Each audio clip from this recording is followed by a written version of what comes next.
মধ্যে তুমি রাত রাখতেছো মানে দিনে কি করতেছো? ঘুমাচ্ছ? স্কুলে ঘুমাই।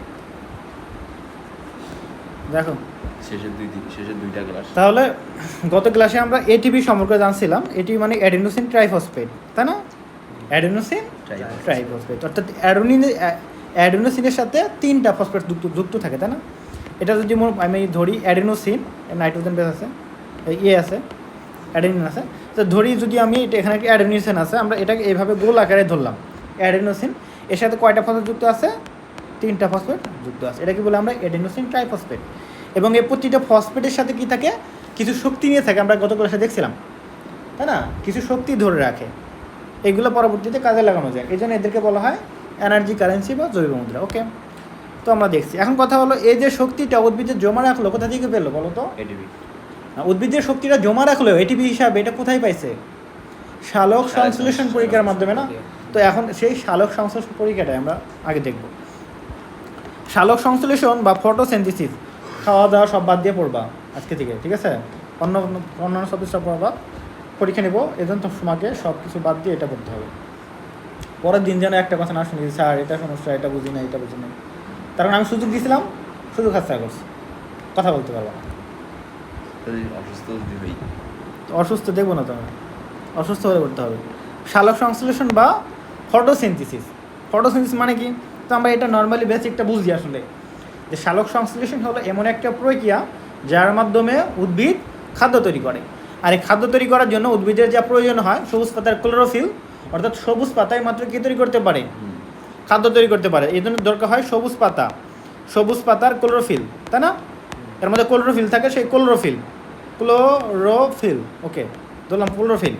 আর কি লাগে বলো তো? সূর্যের আলো। কি লাগবে? সূর্যের আলো, এটা আমরা জানি, সূর্যের আলো লাগে। এরপরে কি লাগে বলো তো? পানি লাগে। পানি কোথা থেকে পায়? মূল থেকে নেয়, শেকড় থেকে। তার মানে কি লাগে? সবুজ পাতায় ক্লোরোফিল লাগে, সূর্যের আলো লাগে, পানি লাগে, আরেকটা জিনিস লাগে কি বলো তো? মেইন উপাদান কার্বন ডাইঅক্সাইড, তাই না? তো খাবারটা যে তৈরি করবে গ্লুকোজ, ওটা কি জৈব যৌগ না? তোমরা সেখানে অবশ্যই কার্বন থাকবে। সেই কার্বনটা কোথা থেকে আসে? কার্বন ডাইঅক্সাইড থেকে। তাহলে কী কী লাগালো খাদ্য তৈরি করতে? সবুজ পাতার ক্লোরোফিল, পানি, সূর্যের আলো, কার্বন ডাইঅক্সাইড, এইগুলা মেনলি খাদ্য তৈরি করতে লাগে। এইগুলা দিয়ে উদ্ভিদ কী তৈরি করে? খাদ্য তৈরি করে। আমরা জানি না, এটা আমরা এখন একটু বিস্তারিত জানব। সবুজ উদ্ভিদের একটি গুরুত্বপূর্ণ বৈশিষ্ট্য হলো, কার? সবুজ উদ্ভিদের একটা গুরুত্বপূর্ণ বৈশিষ্ট্য হলো এরা সূর্য আলোকের উপস্থিতিতে, কার উপস্থিতিতে? সূর্য আলোকের উপস্থিতিতে কার্বন ডাইঅক্সাইড, তাহলে কী কী বলছিলাম? সূর্যের আলো লাগে, উপস্থিতিতে কী ব্যবহার করে? Carbon dioxide. এবং পানি থেকে, তাহলে সূর্যের আলো, কার্বন ডাইঅক্সাইড, পানি, কটা? 3টা থেকে। এবং পাতার অবস্থিতি কী লাগবে? ক্লোরোফিল অবশ্যই লাগবে। ওকে, কার্বোহাইড্রেট বা শর্করা জাতীয় খাদ্য তৈরি করে। সেই শর্করা জাতীয় খাদ্যটা কি বলতো? গ্লুকোজ, C6H12O6 লেখে এখানে দেওয়া আছে। তাহলে এটা হলো গ্লুকোজ। ওকে, তাহলে এই সবুজ উদ্ভিদ কার্বোহাইড্রেট জাতীয় খাদ্য তৈরি করার এই প্রক্রিয়াকে সালোক সংশ্লেষণ বলা হয়। ওকে, তাহলে যদি বলা হয় সালোক সংশ্লেষণ কাকে বলে, বলতে পারবা কিনা? যে সবুজ উদ্ভিদ যে প্রক্রিয়ার মাধ্যমে তার পাতার অবস্থিত ক্লোরোফিলে, আর সুন্দর বলছে দাও এবং সাথে লিখবা, সবুজ উদ্ভিদ যে প্রক্রিয়ার মাধ্যমে তার পাতায় উপস্থিত ক্লোরোফিলে সূর্যের আলো, কার্বন ডাইঅক্সাইড, পানির উপস্থিতিতে শর্করা জাতীয় খাদ্য তৈরি করার প্রক্রিয়াকে কি বলা হয়? সালোক সংশ্লেষণ। বা যে প্রক্রিয়ায় শর্করা জাতীয় খাদ্য তৈরি করে তাকে বলা হয় সালোক সংশ্লেষণ। বা উদ্ভিদ তার সবুজ পাতার ক্লোরোফিলে সূর্যের আলো, কার্বন ডাইঅক্সাইড, পানি ইত্যাদি ব্যবহার করে যে প্রক্রিয়ার মাধ্যমে শর্করা জাতীয় খাদ্য তৈরি করে তাকে সালোক সংশ্লেষণ বলে। তুমি যেভাবে বলো সাজায় বলা যাবে, ঠিক আছে? তো এখানে একটা সাজায় বলবা, এবং গাইড থেকে দেখলেও দেখতে পারো। তো তুমি যখন নিজে বানাইতে পারবা, ওটা তোমার জন্য অনেক বেটার। তার কারণ তুমি ভুল বানাও, এটা বুঝছো? তাহলে তুমি বিষয়টা বুঝলে লিখতে পারবা, যেখানে এটা একটা সালোক সংশ্লেষণ, একটা হলো প্রক্রিয়া। এটা মনে রাখলা যে সালোক সংশ্লেষণ হলো উদ্ভিদের একটা প্রক্রিয়া, এর মাধ্যমে কী করে? খাদ্য তৈরি করে। ওকে, এই দুটো জিনিস বলতে পারলাম, কানেক্ট করা শিখতে হবে। তাহলে একটা প্রক্রিয়া যার মধ্যে খাদ্য তৈরি করে, কী কী লাগে? সূর্যের আলো, পানি, কার্বন ডাইঅক্সাইড। কোথায় ঘটে? সবুজ পাতার ক্লোরোফিলে। তো এই শব্দগুলো যদি কানেক্টেড করো সংজ্ঞায় যাচ্ছে, বুঝছো? তো সংজ্ঞা বানানোর চেষ্টা করতে হবে। দেখো এই প্রক্রিয়া আলোক শক্তি রাসায়নিক শক্তিতে রূপান্তরিত হয়। কি হয় স্যার আগেরটা লিখলাম না যে প্রক্রিয়া উদ্ভিদ খাদ্য তৈরি করে, খাদ্য প্রস্তুত করে। এটা ছোট হয়ে যায়, এটা মার্ক ওইভাবে ভালো পাওয়া যাবে না, এটা ছোটো বাচ্চার জন্য, ক্লাস 5-এর জন্য। তাহলে আলোক শক্তি রাসায়নিক শক্তিতে রূপান্তরিত হয়, তাই না? কারণ সূর্যের আলো ব্যবহার করে এই কাজটা করে থাকে। সবুজ উদ্ভিদে আমরা জানি সকল শক্তির উৎস কী বলতো? সূর্য।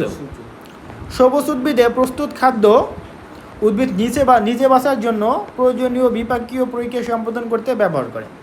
তাহলে সে যে উদ্ভিদ যে খাদ্যটা তৈরি করে সে নিজে বাঁচার জন্য ব্যবহার করে, তাই না? এবং অবশিষ্ট খাদ্য কি করে? তার ফল, মূল, কাণ্ড, পাতায় সঞ্চিত করে রাখে, যেগুলো বিভিন্ন পশু পাখি অন্যান্য এবং আমরা মানুষও খেয়ে থাকি। তো উদ্ভিদে সঞ্চিত এই খাদ্যের উপরে মানব জাতি এবং অন্যান্য জীবজন্তুর অস্তিত্ব নির্ভর করে। বুঝতে পারছো? ওকে। সালোক সংশ্লেষণের জন্য প্রয়োজনীয় উপকরণগুলো হলো, তাহলে কী কী উপকরণ লাগে একটু আমরা দেখলাম। ক্লোরোফিল লাগবে, সবুজ পাতার ক্লোরোফিল, এগুলো এমসিকিউতে আসে এবং প্রশ্ন আসে। আলো লাগে, পানি লাগে, কার্বন ডাইঅক্সাইড লাগে। ওকে, তাহলে কী কী লাগে? 1, 2, 3, 4টা জিনিস মনে থাকবে, 4টে জিনিস লাগবে। সালোক সংশ্লেষণ হলো একটি জৈব রাসায়নিক প্রক্রিয়া। কী রাসায়নিক প্রক্রিয়া? জৈব রাসায়নিক প্রক্রিয়া। জৈব রাসায়নিক বললাম কেন? এটা একটা রাসায়নিক প্রক্রিয়া এবং এটা জীবের মধ্যে হয়, এর জন্য কী বলা হয়? জৈব রাসায়নিক। বুঝতে পারছো? জৈব রাসায়নিক কেন বলা হয়? কারণ এটা কি জীবের মধ্যে হয়, এটা জীবের মধ্যে হয় এবং একটা রাসায়নিক বিক্রিয়া। কেন রাসায়নিক বিক্রিয়া এটা বলতে হবে, যেহেতু এখানে রাসায়নিক পরিবর্তন ঘটে, এই জন্য একটা রাসায়নিক বিক্রিয়া, এবং যেহেতু জীবের মধ্যে হয় এই জন্য জৈব রাসায়নিক বিক্রিয়া। ওকে, তাহলে এখানে কার্বন ডাইঅক্সাইড কয় অণু?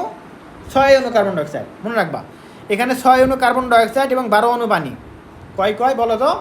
মনে মুছতে করতে হবে, একদম লিখবা। 6 অণু কার্বন ডাইঅক্সাইড, 12 অণু পানি, ডাবল। এইটা মিলে কিসের উপস্থিতিতে? আলোর উপস্থিতিতে, এবং কোথায় করতে? ক্লোরোফিলে। তাহলে উদ্ভিদের সবুজ পাতার ক্লোরোফিলে আলোর উপস্থিতিতে 6 অণু কার্বন ডাইঅক্সাইড এবং 12 অণু পানি মিলে তৈরি করে হলো গ্লুকোজ, 1 অণু গ্লুকোজ, এবং সাথে উপজাত হিসেবে তৈরি হয় পানি এবং অক্সিজেন। বুঝছো? এই যে যারা বিক্রিয়া করে যে কোনো একটা রাসায়নিক বিক্রিয়া, তাদেরকে বলা হয় বিক্রিয়ক। আমরা শিখবো, এগুলো আমরা ডিটেলস শিখবো হলো রসায়নে 6 অধ্যায়। এগুলোকে বলা হয় বিক্রিয়ক। যারা রাসায়নিক বিক্রিয়া, একটা রাসায়নিক বিক্রিয়া, এটা কি বিক্রিয়া? রাসায়নিক বিক্রিয়া। রাসায়নিক বিক্রিয়া যারা এই যে অ্যারো চিহ্ন বা তীর চিহ্ন বা সমান চিহ্নের বাম পাশে থাকে তাদেরকে বলা হয় বিক্রিয়ক। এখানে বিক্রিয়ক কয়টা? 2টা।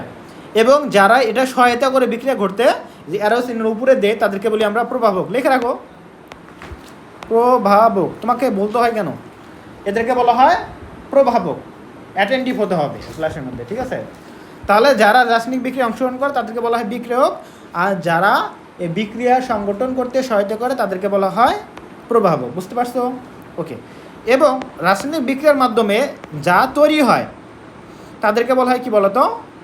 উৎপাদ। কি বলা হয়? উৎপাদ। বুঝছো?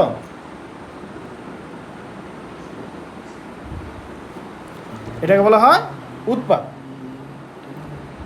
ওকে, তো এখানে মেইন উৎপাদ হলো কি? গ্লুকোজ, আর বাকিগুলো উপজাত বলা যায়, অনেকটা উপজাত বলা যায়। বুঝছো? উৎপাদ আর উপজাত বলা যায়, ডিফাইন করে বলা যায়, এবং নর্মালি সবগুলোকে তোমরা উৎপাদ বলতে পারো। ওকে, অত ক্রিটিক্যাল করা দরকার নেই। তার মানে এখানে বিক্রিয়া কী কী ছিল? কার্বন ডাইঅক্সাইড এবং 12 অণু পানি। কার্বন ডাইঅক্সাইড এবং 12 অণু পানি বিক্রিয়া করলো, তৈরি করলো গ্লুকোজ, পানি এবং অক্সিজেন, এবং বিক্রিয়া সহায়তা করলো আলো এবং ক্লোরোফিল। ওকে, এইটা বুঝতে করতে হবে এবং লিখতে হবে। পরের দিন আমাকে লিখে দেখাবা, পরীক্ষা দিতে হবে পরের দিন। তো এইটা পড়ে দেন পরীক্ষার পড়া বলবা, মনে থাকবে? ওকে, তাহলে পাতার মেসোফিল মানে কি? ওই যে আমরা ভাজক টিস্যু পড়ছি না, পাতার ভাজক টিস্যুকে বলা হয় মেসোফিল টিস্যু। বুঝতে পারছো? পাতার ভাজক টিস্যুকে বলা হয় মেসোফিল টিস্যু। লিখে রাখো, পাতার ভাজক টিস্যু। মেসোফিল টিস্যুর উপরে দাগ দিয়ে রাখো পাতার ভাজক টিস্যু। মেসোফিল টিস্যু কোথায়? তো এখানে তো মেসোফিল টিস্যু, আর তুমি ওখানে লিখলা পাতার ভাজক টিস্যু। ওগুলো মনোযোগ পরে তো বুঝবাই না এটা আমি কেন লিখলাম। দেখো, তাহলে যেটা বললাম, পাতার মেসোফিল টিস্যু সালোক সংশ্লেষণ প্রক্রিয়ার প্রধান স্থান। বুঝতে পারছো? ওকে, স্থলজ সবুজ উদ্ভিদ মাটি থেকে মূলের মাধ্যমে পানি শোষণ করে। পানি দিয়ে লাগে, পানিটা কোথা থেকে আসে? মাটি থেকে। কিসের মাধ্যমে? মূলের মাধ্যমে। এবং পাতায় মেসোবেল টিস্যু ক্লোরোপ্লাস্টে পৌঁছায়। কোথায় পৌঁছায়? ক্লোরোপ্লাস্টে। এবং এস্টোমা, এস্টোমা মানে কি বলতো? এস্টোমা মানে পত্ররন্ধ্র। কি বলতো? পত্ররন্ধ্র। অর্থাৎ পাতার মাঝে কিছু ছিদ্র থাকে, এদেরকে বলা হয় পত্ররন্ধ্র। এখানে দেওয়া আছে, লাগবে না। এস্টোমা বা পত্ররন্ধ্র এগুলো এক ধরনের ছিদ্র, এরকম এক ধরনের কি থাকে? ছিদ্র থাকে, বুঝছো? এই ছিদ্র থাকে, এর মধ্যে দিয়ে গ্যাসীয় বিনিময় হয়। কি হয়? যে কার্বন ডাইঅক্সাইড নিচ্ছে বা অক্সিজেন ছেড়ে দিচ্ছে উদ্ভিদ, এই যে এই ছিদ্র পথের মাধ্যমে করে আর কি। একে বলা হয় এস্টোমা। কি বলা হয়? বা পত্ররন্ধ্র। তো এই পত্ররন্ধ্রের মাধ্যমে বায়ু থেকে কি গ্রহণ করে? কার্বন ডাইঅক্সাইড, বুঝছো? বায়ুটাকে আমাদের যেমন কি নাক আছে না, নাকের মাধ্যমে আমরা শ্বাস প্রশ্বাস নেই, আদান প্রদান করি, ঠিক উদ্ভিদে থাকে হলো এস্টোমা বা পত্ররন্ধ্র, যার মাধ্যমে কার্বন ডাইঅক্সাইড নেয়, অক্সিজেন ছেড়ে দেয়। ওকে, একটা প্রশ্ন বলো তো, উদ্ভিদ কি শুধুমাত্র কার্বন ডাইঅক্সাইড গ্রহণ করে? না, অক্সিজেন গ্রহণ করে? কি গ্রহণ করে? অক্সিজেন ছাড়ে। আর কার্বন ডাইঅক্সাইড গ্রহণ করে না? হ্যাঁ। কিন্তু না, উদ্ভিদ দুইটাই গ্রহণ করে, দুইটাই ছাড়ে, বুঝছো? কার্বন ডাইঅক্সাইড গ্রহণ করে, মেইনলি কার্বন ডাইঅক্সাইড গ্রহণ করে, কার্বন ডাইঅক্সাইড গ্রহণ করে এবং অক্সিজেনও গ্রহণ করে। সেরকম করেই। হ্যাঁ, এটা কখন কোন কন্ডিশনে এটা আমরা একটু পরে দেখব, বুঝছো? নর্মালি খাদ্য তৈরি করার জন্য গ্রহণ করে কি? Carbon dioxide. তবে এক কন্ডিশনে কি বলো তো, অক্সিজেনও প্রয়োজন হয়, এটা আমরা দেখব। অর্থাৎ খাদ্যটাকে দেহের উপযোগী করার জন্য, ব্যবহার করার জন্য অক্সিজেন দরকার আছে, বুঝছো? দেখো, যা মেসোবেল টিস্যুর ক্লোরোপ্লাস্টে পৌঁছে এবং জলজ উদ্ভিদের পানিতে দ্রবীভূত কার্বন ডাইঅক্সাইড গ্রহণ করে। কোথা থেকে? পানি থেকে কার্বন ডাইঅক্সাইড নেয়। জলজ উদ্ভিদের কি ওখানে বায়ু সংস্পর্শে আছে? না, পানিতে যে পরিমাণ কার্বন ডাইঅক্সাইড থাকে ওখানে কি নেয়? কার্বন ডাইঅক্সাইড নেয়। তার কারণ খাদ্য তৈরি করতে তো কার্বন ডাইঅক্সাইড লাগবে। বায়ুমণ্ডলে কার্বন ডাইঅক্সাইডের পরিমাণ হলো 0.03% এবং পানিতে হলো 0.3%। তাহলে কার্বন ডাইঅক্সাইডের পরিমাণ কোথায় বেশি বলো তো? বায়ু, পানিতে বেশি। পানি। ওকে, তাই জলজ উদ্ভিদের সালোক সংশ্লেষণের হার স্থলজ উদ্ভিদের থেকে বেশি হয়। এই জিনিসটা মনে রাখতে হবে যে জলজ উদ্ভিদের সালোক সংশ্লেষণের হার কেন স্থলজ উদ্ভিদের থেকে বেশি হয়, ঠিক আছে? ওকে, অক্সিজেন এবং পানি সালোক সংশ্লেষণের উপজাত, যেটা বলছে আমি যেটা বললাম একটু আগে, যে মেনলি কি বলতো বলছিলাম ওখানে না, এই যে আমাদের যে তৈরি হলো এদেরকে আমরা কি বলি বলতো? উৎপাদ বলি না? উৎপাদের মধ্যে মেনলি এটাকে আমরা মেনলি মেন উৎপাদ বলে থাকি, আর বাকিগুলোকে কি বলি আমরা? উপজাত বলে থাকি। বললাম না? উপজাত, অর্থাৎ এগুলো আমাদের মেইন প্রোডাক্ট না, বুঝছো? ফ্যাক্টরিতে যা তৈরি হয় তাদের কি বলা হয়? প্রোডাক্ট না, পণ্য বলা হয় না? তো এখানেও ঠিক এটাই, যে এরা এদের দ্বারা কাজ করছে, এরা বিক্রিয়ক, যা তৈরি হলো তারা হলো প্রোডাক্ট বা পণ্য, বুঝছো? ওকে, তাহলে এই যে এখানে যে অতিরিক্ত তৈরি হলো অক্সিজেন এবং পানি, এরা কি বলতো? বাই প্রোডাক্ট, মানে উপজাত। অর্থাৎ এটা আমাদের প্রয়োজন ছিল না, বা এটা তৈরি হয়েছে এক্সট্রা, বুঝতে পারছো? লক্ষ্য ছিল কি? খাদ্য তৈরি করা, গ্লুকোজ তৈরি হয়েছে, সাথে অক্সিজেন এবং পানি তৈরি হয়েছে। এটি একটি জারণ বিজারণ বিক্রিয়া। কি বিক্রিয়া? জারণ বিজারণটা এখন হয়তো বোঝো না তোমরা, তো এটা নিয়ে আমরা কেমিস্ট্রিতে পড়বো। জারণ বিজারণ মানে এমন একটা জায়গা, এমন একটা বিক্রিয়া যেখানে একই সাথে কেউ ইলেকট্রন গ্রহণ করবে, আবার কেউ ইলেকট্রন ছাড়বে, বুঝছো? যে বিক্রিয়ায় একই সাথে ইলেকট্রন ছাড়ে এবং গ্রহণ করে তাকে বলা হয় জারণ বিজারণ বিক্রিয়া। অর্থাৎ ইলেকট্রন ছাড়াকে বলা হয় জারণ, আর গ্রহণ করাকে বলা হয় বিজারণ। দরকার না, এটা আমরা পরে পড়বো, ঠিক আছে? তো শুধু এটা মনে রাখো যে এটা এক ধরনের কী ধরনের বিক্রিয়া? জারণ বিজারণ বিক্রিয়া। এটা জাস্ট মুখস্থ রাখো, এটা আমরা বিস্তারিত পরে জানবো, বুঝতে পারছো? তো এমনি তারপরে বলি, যে মনে করে একটা পরমাণু যদি বলি আমরা, যে অ্যালুমিনিয়াম, এর যোজনী হলো 3, কত? তো অ্যালুমিনিয়াম কি করে? এ সাধারণত 3টা ইলেকট্রন ছেড়ে দেয়। কয়টা ইলেকট্রন ছেড়ে দিয়ে কী হয়? অ্যালুমিনিয়াম 3+। তাহলে এখানে অ্যালুমিনিয়ামের কী ঘটলো? জারণ। ইলেকট্রন যে ছেড়ে দিল, এ ছেড়ে দেওয়াকে বলা হয় জারণ। অ্যালুমিনিয়ামের ঘটতে হলো কি? জারণ, বুঝতে পারছো? অপরদিকে অন্য একটা মৌল, যেমন ক্লোরিন যদি বলি, ক্লোরিনের শেষ কক্ষপথে ইলেকট্রন হলো 7টা। কয়টা? 7টা। তো আমরা জানি প্রতিটা মৌল কয়টা ইলেকট্রন করতে চায়? শেষ কক্ষপথে 8টা করতে চায়। তো সে একটা ইলেকট্রন গ্রহণ করে, এখানে তার মনে করে ইলেকট্রন আছে 7টা। তো একটা ইলেকট্রন গ্রহণ করবে, সে কত হবে তাহলে? ক্লোরিন প্লাস মাইনাস, ছেড়ে দিলে কি হয়? প্লাস, আর গ্রহণ করলে হয় মাইনাস। তাহলে এই যে গ্রহণ করলো, এটা হবে কি বলতো? বিজারণ। এটা কি হবে? বুঝতে পারছো? এটা হলো বিজারণ। ওকে, তো এরকম একটা অ্যালুমিনিয়াম যেহেতু 3টা ইলেকট্রন ছাড়ে, সেহেতু এরকম ইলেকট্রন কয়টা কলোনি নিতে পারে? 3টা কলোনি নিয়ে 3টা ইলেকট্রন নিয়ে 3টা এরকম হতে পারে, তাই না? একটা কলোনির সাথে 3টা যুক্ত হয়। এই জন্য অ্যালুমিনিয়ামের কলোনি যদি বিক্রিয়া দেয় সেক্ষেত্রে দেখাতে এরকম হয়, অ্যালুমিনিয়াম Cl3, এখানে 3টা কলোনি বিক্রিয়া করে। অর্থাৎ একটা অ্যালুমিনিয়ামের সাথে কয়টা কলোনি বিক্রিয়া করে? 3টা। কারণ এখানে অ্যালুমিনিয়ামের যোজনী হলো 3, সেই 3টাকে ধরতে পারে। বুঝতে পারছো? ওকে, এগুলো পড়াইছি না? আরও শিখবো এগুলো কেমিস্ট্রিতে। তো বুঝতে পারছো? তাহলে এই সালোক সংশ্লেষণ যে প্রক্রিয়াটা আছে এক ধরনের জারণ বিজারণ প্রক্রিয়া। এখানে দেখো পানি জারিত হয় এবং কার্বন ডাইঅক্সাইড বিজারিত হয়। পানি জারিত হয়, কার্বন ডাইঅক্সাইড বিজারিত হয়। এটা যাতে একটু মনে রাখো, আমরা বিস্তারিত এগুলো পরে জানবো। ওকে,